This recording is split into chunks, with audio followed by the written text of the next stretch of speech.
Hello everyone and welcome back to our channel Shikshak Lakshya. आज की video में हम लोग एक ईवीएस का टेस्ट देने वाले हैं सभी टेट एग्जाम्स के लिए। इससे पहले हम अदर सब्जेक्ट के टेस्ट भी अपलोड कर चुके हैं, आप उन्हें देख सकते हैं। तो आइए हम इस टेस्ट को शुरू करते हैं। क्वेश्चन 1 है, कौन सा वृक्ष जैविक कीटनाशक का उत्पादक है? ऑप्शन दिए हुए हैं आपको नीम, देवदार, चीड़ या ओक। तो इनमें से जो जैविक कीटनाशक का उत्पादक है वो है नीम। आप क्वेश्चन के बाद वीडियो को पॉज कर लिया कीजिए और फिर अपने आंसर से सही आंसर का मिलान किया कीजिए और अपना फिर स्कोर देखिए कितना होता है। कौन सी प्राकृतिक वनस्पति मरुस्थल प्रदेशों में पाई जाती है? महोगनी, कैक्टस, चंदन या सुंदरी। तो इनमें से कौन सी वनस्पति है जो मरुस्थल प्रदेशों में पाई जाती है? तो वो है कैक्टस। क्वेश्चन नंबर 3 पर आते हैं। टाइटन किस ग्रह का प्राकृतिक उपग्रह है? शुक्र का, बुध का, पृथ्वी का या शनि का। तो पूछा हुआ है कि टाइटन जो है किस ग्रह का प्राकृतिक उपग्रह है। तो इनमें से टाइटन है शनि का उपग्रह। नेक्स्ट क्वेश्चन पे मूव करते हैं। पर्यावरण संरक्षण अधिनियम किस वर्ष पारित हुआ? 1982, 1986, 1992 या 1996। तो ये जो पर्यावरण संरक्षण अधिनियम है ये पारित हुआ था 1986 में। नेक्स्ट क्वेश्चन पे मूव करते हैं। सर्वाधिक जैव विविधता पाई जाती है शीतोष्ण पर्णपाती वन बायोम में, या फिर उष्णकटिबंधीय सदाबहार वन बायोम, या शीतोष्ण घास बायोम या सवाना बायोम। तो जो सर्वाधिक जैव विविधता या बायोडाइवर्सिटी पाई जाती है वो पाई जाती है उष्णकटिबंधीय सदाबहार वर्षा बायोम में। नेक्स्ट क्वेश्चन पे मूव करते हैं। किस मृदा का निर्माण लावा द्वारा होता है? मतलब कौन सी जो मिट्टी है वो लावा के द्वारा बनती है? लाल मिट्टी, काली मिट्टी, जलोढ़ मिट्टी या लेटराइट मिट्टी। तो इनमें से लावा द्वारा जिस मिट्टी का निर्माण होता है वो है काली मिट्टी। नेक्स्ट क्वेश्चन पे मूव करते हैं। वायुमंडल की कौन सी परत पराबैंगनी किरणों को पृथ्वी की सतह पर आने से रोकती है? तो वायुमंडल की कौन सी परत है जो पराबैंगनी किरणें होती हैं उनको पृथ्वी की सतह पर आने से रोकती है? समताप मंडल, आयन मंडल, क्षोभ मंडल या मध्य मंडल। तो हमारे जो समताप मंडल है इसमें एक ओजोन लेयर होती है और वो लेयर हमें इस पराबैंगनी किरणों को धरती पर आने से रोकती है। तो इसका आंसर हो जाएगा समताप मंडल। अब हम 8th क्वेश्चन पे मूव करते हैं। गंगा एक्शन प्लान लाने का उद्देश्य है जल की गुणवत्ता, मतलब इनमें से किसका सुधार? जल की गुणवत्ता का, वेग का, या जल की प्रचुरता का, या जल के तापमान का। तो जो गंगा एक्शन प्लान लाया गया था उसका उद्देश्य है जल की गुणवत्ता में सुधार लाना। नेक्स्ट क्वेश्चन पे मूव करते हैं। मध्य प्रदेश का कौन सा शहर झीलों का शहर कहा जाता है? उज्जैन, भोपाल, इंदौर या बीना। तो जो एमपी का जो शहर है भोपाल उसको झीलों का शहर कहा जाता है। नेक्स्ट क्वेश्चन पे मूव करते हैं। आप अपना स्कोर जरूर बताइएगा वीडियो के लास्ट में। छात्रों की सबसे बहुमूल्य निधि है सेवा, वेतन, गर्व, छात्रों का विश्वास। सॉरी यहाँ पे जो छात्रों लिखा हुआ है ये एक्चुअली शिक्षक है। शिक्षकों की सबसे बहुमूल्य निधि है सेवा, वेतन, गर्व या छात्रों का विश्वास। तो वो है छात्रों का विश्वास। सबसे बहुमूल्य निधि है शिक्षकों की। क्वेश्चन नंबर 11 है कि परिकल्पना को बार बार परीक्षण करने पर गलत नहीं पाया जाता। तो वह एक है। इसका मतलब है कि किसी ने कुछ सोचा और उसको बार बार टेस्ट किया और हर बार उसका रिजल्ट ठीक आता है, वस्तुनिष्ठ आता है। तो वो क्या है? एक सिद्धांत है, कानून है, खोज है या मूल संकल्प है। तो जब एक परिकल्पना को बार बार परीक्षण किया जाता है और उसको सही पाया जाता है तो वो एक सिद्धांत बन जाती है। क्वेश्चन नंबर 12 पे मूव करते हैं। सबसे उपयुक्त शिक्षण विधि है विचार गोष्ठी एवं श्रुतलेख, श्रुतलेख एवं दिया गया कार्य, विचार गोष्ठी एवं कार्य योजना या व्याख्यान एवं श्रुतलेख। तो इनमें से जो सबसे अच्छी शिक्षण विधि है, सबसे उपयुक्त शिक्षण विधि है वो है विचार गोष्ठी एवं श्रुतलेख। नेक्स्ट क्वेश्चन पे मूव करते हैं। कौन सी ग्रीन हाउस गैस नहीं है? Carbon dioxide. तो कार्बन डाइऑक्साइड तो उसकी मुख्य गैस है ही। और नाइट्रस ऑक्साइड ये भी है, हीलियम, मीथेन। तो उसमें मीथेन भी है, हीलियम जो है वो ग्रीन हाउस गैस नहीं है। तो इसका सही आंसर हो जाएगा सी, हीलियम। नेक्स्ट क्वेश्चन पे मूव करते हैं। ध्वनि प्रदूषण का मापन किस इकाई द्वारा होता है? जूल, डेसिबल, न्यूटन या ज्योतिप्लेक्स?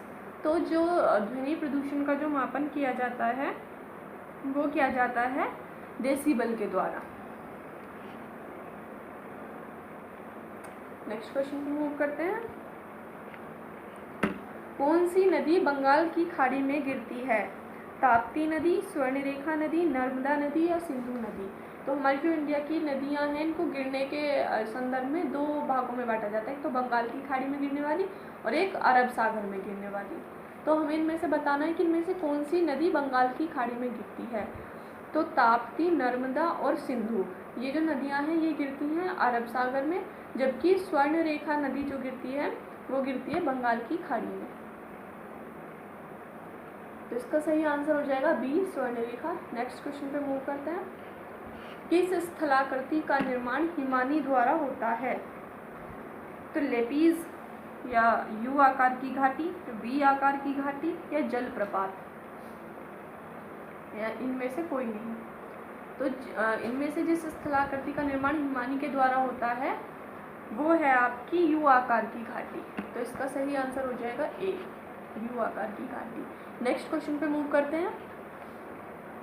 तो नेक्स्ट क्वेश्चन है, राकेश कक्षा 5 का एक विद्यार्थी है, पर्यावरण विज्ञान में शिक्षक द्वारा दिए गए कार्य को समय से प्रस्तुत नहीं करता है, अतः सबसे उपयुक्त सुधारात्मक कार्य हो सकता है। तो मतलब वो अपना काम नहीं करता है शिक्षक द्वारा दिया गया, तो इसके लिए सबसे अच्छा जो रिमेडियल एक्शन हो सकता है वो क्या है? तो खेल की कक्षा में जाने से प्रतिबंध लगा देना, तो ये तो नहीं होगा।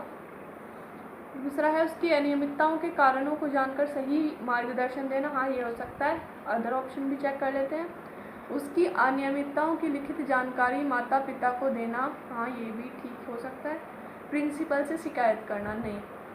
तो इसमें जो सबसे उपयुक्त इसका आंसर है वो है ऑप्शन बी, उसकी अनियमितताओं के कारणों को जानकर उसे सही मार्गदर्शन देना। नेक्स्ट क्वेश्चन पे मूव करते हैं। Question number 18। ग्रीन मफलर संबंधित है मृदा प्रदूषण से, वायु प्रदूषण से, ध्वनि प्रदूषण से या जल प्रदूषण से? तो जो ग्रीन मफलर है वो संबंधित है आपका ध्वनि प्रदूषण से।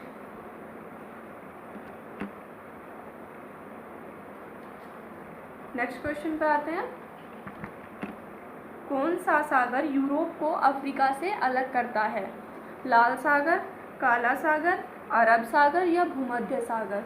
तो वो सागर जो यूरोप को अफ्रीका से अलग करता है वो है भूमध्य सागर। तो इसका सही आंसर हो जाएगा ऑप्शन डी। नेक्स्ट क्वेश्चन पे मूव करते हैं। अंतर्राष्ट्रीय ओजोन दिवस मनाया जाता है 7 दिसंबर, 30 दिसंबर, 16 सितंबर या 14 सितंबर? तो ये एक फेवरेट क्वेश्चन है टेट एग्जाम्स का, और इसका जो आंसर है वो है 16 सितंबर। 16 सितंबर को अंतर्राष्ट्रीय ओजोन दिवस मनाया जाता है। नेक्स्ट क्वेश्चन पे मूव करते हैं। किस खाद्य श्रृंखला में शाकाहारी होते हैं? तो शाकाहारी जो है किस खाद्य श्रृंखला में आते हैं? प्राथमिक उत्पादक, नहीं। प्राथमिक उत्पादक में तो प्लांट्स आते हैं। तो प्राथमिक उपभोक्ता, हाँ प्राथमिक उपभोक्ता में ये आते हैं। तो इसका सही आंसर हो जाएगा ऑप्शन बी, प्राथमिक उपभोक्ता। सेकेंडरी उपभोक्ता में आ जाते हैं नॉनवेज खाने वाले, और जो अपघटन करता है ये डिकम्पोजर्स, ये सफाई कर्मचारी होते हैं पर्यावरण सिस्टम के, ये सबको खाते हैं उनके मरने के बाद।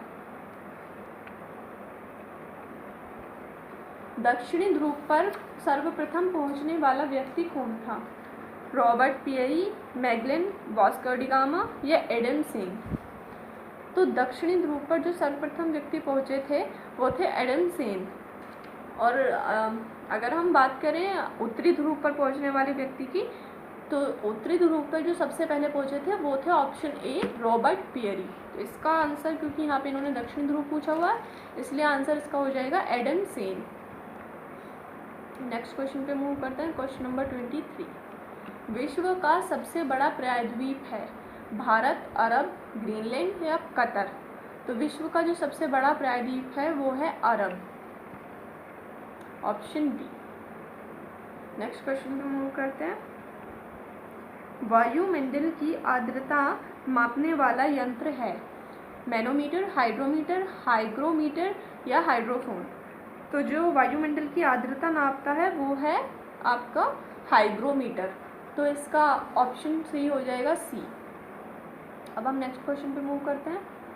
बगदाद किस नदी के किनारे पर है? डेन्यूब नदी के किनारे, पोटोमेक नदी के किनारे, हुडसन नदी के किनारे या टिग्रिस नदी के किनारे?